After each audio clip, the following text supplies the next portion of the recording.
In the icy expanse of the Arctic, where the sun barely pierces the perpetual twilight, a solitary figure lumbers across the frozen landscape. This is not just any bear. It is a polar bear, a majestic creature that embodies the raw power and beauty of nature. But as we draw closer, the sight that greets us is not one of grace and strength. Instead, we are confronted with a horrific wound, a grotesque testament to the harsh realities of survival in this unforgiving environment. The bear's once pristine white fur is marred by a gruesome barnacle infestation, a sight that is both shocking and deeply unsettling. The barnacles, small crustaceans that typically cling to rocks and ships, have found an unlikely host in this magnificent predator, transforming its body into a grotesque canvas of nature's darker side. As we delve deeper into this unsettling phenomenon, we must first understand the nature of barnacles themselves. These tiny creatures, often mistaken for mere marine debris, are actually fascinating organisms. They begin their lives as free-swimming larvae, drifting through the ocean until they find a suitable surface to attach themselves to. Once they settle, they secrete a strong adhesive that bonds them permanently to their chosen host. In the case of our polar bear, the barnacles have latched onto its skin, burrowing into the flesh and creating a grotesque wound that festers and oozes. The bear, unable to reach these hard-shelled invaders, suffers in silence, its body becoming a battleground between the forces of nature and the relentless march of life. The infestation is not merely a cosmetic issue. It poses a significant threat to the bear's health. The barnacles feed on the bear's flesh, drawing nutrients from its body and leaving behind a trail of infection and decay. The wound becomes a breeding ground for bacteria, exacerbating the bear's suffering and weakening its immune system. In the harsh Arctic environment, where food is scarce and survival is a daily struggle, in the icy expanse of the Arctic, where the sun barely pierces the perpetual twilight, a solitary figure emerges from the shadows of a desolate landscape. It is a polar bear, a majestic creature often revered as the embodiment of strength and resilience. But today, this bear carries a haunting secret, a horrific barnacle wound that tells a story of suffering and survival. As the camera zooms in, the viewer is met with a grotesque sight, a patch of skin marred by a cluster of barnacles, their hard, crusty shells clinging tenaciously to the bear's flesh. This is not just a wound.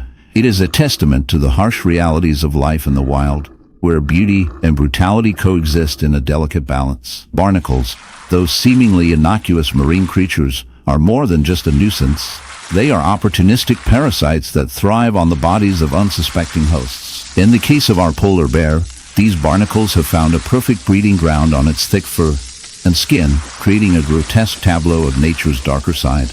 As the bear swims through frigid waters, the barnacles latch on, feeding off the nutrients in the bear's skin, causing inflammation and pain. The bear, once a symbol of power, now bears the weight of this infestation, a living canvas of nature's relentless pursuit of survival. The barnacle infestation is not merely a physical ailment. It is a reflection of the bear's struggle against the elements. These creatures, while fascinating in their own right, are a reminder of the fragility of life in the Arctic. As the bear navigates its icy domain, the barnacles continue to multiply, their presence a constant reminder of the bear's vulnerability. Each barnacle represents a battle lost, a reminder that even the mightiest can fall prey to the smallest of foes. The wound festers, a grotesque reminder of the bear's plight, as it struggles to maintain its dignity in a world that seems increasingly hostile. But what drives these barnacles to invade the polar bear? The answer lies in the delicate balance of ecosystems. As climate change alters the Arctic landscape, the bear's habitat shrinks, forcing it into closer proximity with the ocean, where barnacles thrive. The bear, in search of food and survival, inadvertently becomes a host for these parasites. It is a cruel twist of fate, a reminder that the interconnectedness of life can lead to unforeseen consequences.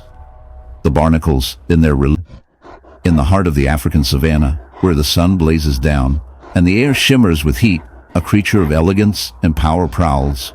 The leopard, a symbol of grace and ferocity, is often revered as the apex predator of its domain. But today, we delve into a darker tale, one that reveals the hidden horrors lurking beneath its beautiful spotted coat. Imagine, if you will, a majestic leopard, its muscles rippling beneath its skin, but marred by a grotesque wound, a barnacle-like growth festering on its flank. This is not a mere injury. It is a testament to the brutal realities of nature, a vivid reminder of the parasitic world that exists alongside the grandeur of wildlife. As we zoom in on this unfortunate feline, the barnacle wound becomes the focal point of our exploration. This grotesque affliction, resembling a cluster of barnacles clinging to a shipwreck, is not a product of the ocean, but rather a manifestation of a parasitic infestation.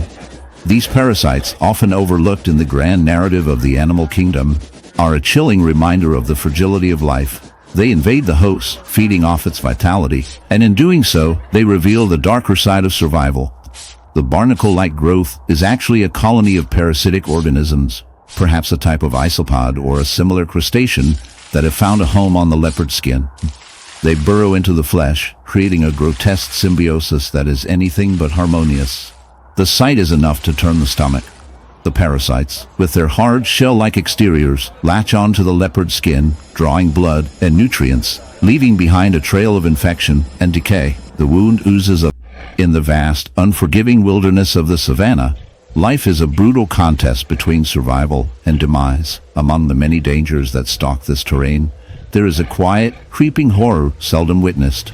A cheetah cub, barely weeks old, lies crippled with a wound so grotesque it defies nature's customary elegance. This is no ordinary injury. It is a festering wound, a horrific hive embedded grotesquely into the tender flesh of a once vibrant creature.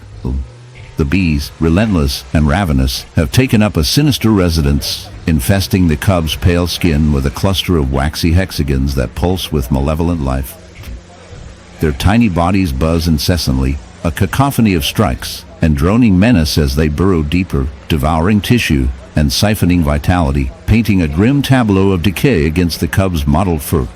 The air around is thick with the acrid stench of rot, and honey mixed with a sour tang of open flesh, a living nightmare suspended in the savanna's quiet hum. This disturbing tableau is more than a mere insect infestation.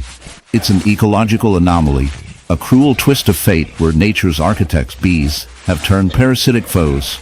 These bees, normally bearers of pollination and life, have found a dark niche in this vulnerable host.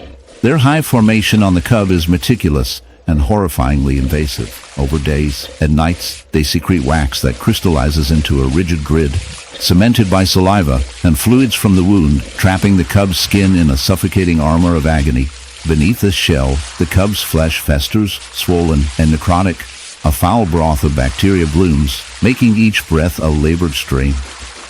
The bees' incessant activity is not merely for shelter. It is a grotesque feast, biological necromancers turning living tissue into sustenance. Observing this scene invokes a deep, visceral discomfort, nature's ruthless balance skewed towards a macabre feast. The bees do not discriminate. Their hive exploits the cub's raw vulnerability, transforming youthful innocence into a hive of torment and pain. The cub, too weak to flee or fight, becomes trapped in an unnatural symbiotic nightmare. Its moans are swallowed by the wild, unheard and unheeded. As spectators, we are forced to confront nature's raw, indifferent cruelty, illuminated by the fine line between survival and suffering, peeling back this morbid veneer. The internal story of this infestation is a dark lesson in biological opportunism and environmental imbalance.